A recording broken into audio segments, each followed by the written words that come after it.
college degree instead of a bridal gown. Okay, so being an advice columnist for the Fairbrook Times wasn't the same as being a reporter, but she wouldn't complain.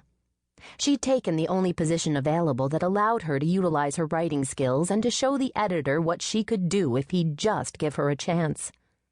Besides, offering advice was right down her alley.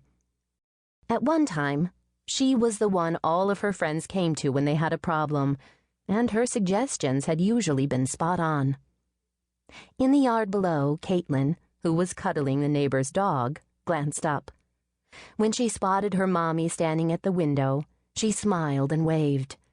Jenn mouthed an "I love you" and blew her a kiss.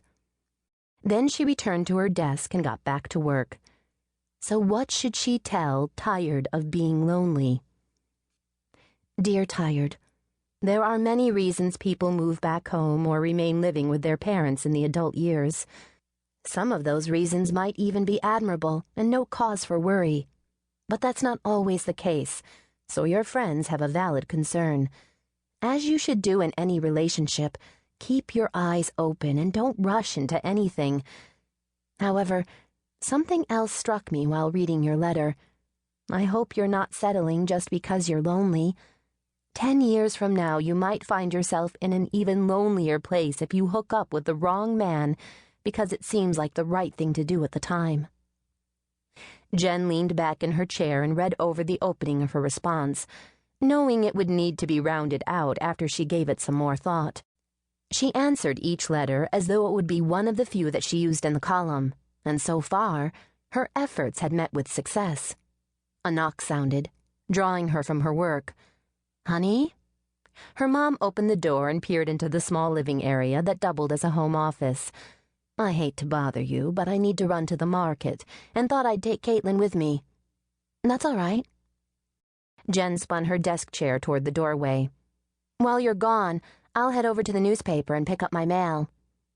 Most of the letters addressed to Dear Diana came as emails these days, but some still arrived via snail mail in care of the Times.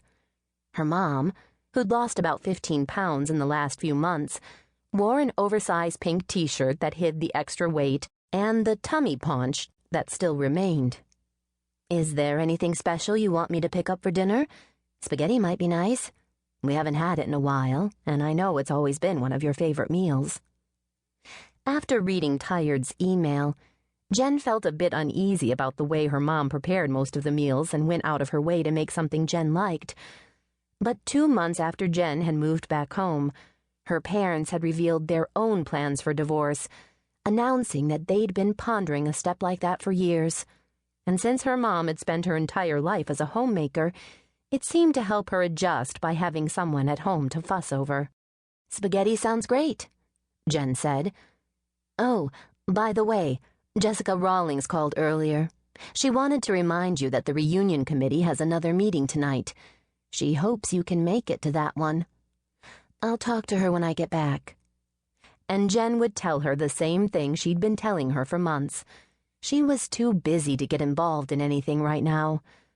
"I'm really surprised that you're not helping with that reunion," her mom said. "You used to be such a social butterfly in high school, writing skits for the pep assemblies and planning dances and proms." Time had a way of changing things, she supposed. "Actually, Mom, I don't really want to attend the reunion." "I'm sorry to hear that. Are you saying that because you're afraid you'll run into Jason?" "He doesn't bother me. Besides, I'm not sure if he's even planning to go. I just don't want the subject of my failed marriage to come up." And since Jenn and Jason had been the homecoming king and queen in their senior year, it was bound to, one way or another. Bottom line, she didn't want to deal with any of it, past, present, or future. Of course, if she had a full-time job, and if she weren't still living at home, it might be different. Her mom leaned against the door jamb and crossed her arms. "I can't blame you for that. Maybe you, Caitlin, and I can go to a movie that night." "That's an idea." As her mom closed the door, leaving her alone, Jenn glanced at the bright yellow flyer that rested on her desk, the one sent by Jessica and the gang as a reminder to hurry up and RSVP.